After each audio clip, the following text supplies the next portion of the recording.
ल हामीलाई समातेर देखाउनुहोस् भन्छु म है। अर्को चाहिँ यस्तो जिस्किने ठट्टा गर्ने काम चाहिँ नगर्नु होइन।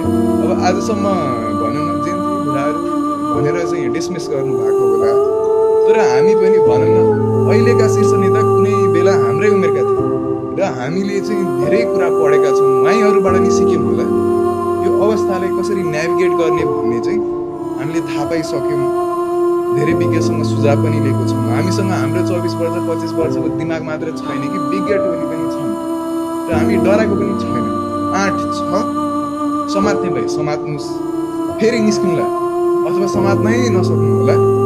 तर यो यति चाहिँ तपाईँको 76-78 जना जुन बित्नु भएको छ, जुन अवस्थाबाट देश जानु परेको छ, त्यो फेरि आउँदो भविष्यमा आउँदैन भन्ने कुरामा चाहिँ म विश्वस्त गराउन चाहन्छु। यो कुनै जो तपाईँले काहीँ सुन्नुभयो, उहाँले गल्ती गिल्टी फिल गरेर काहीँ सुन्नुभयो?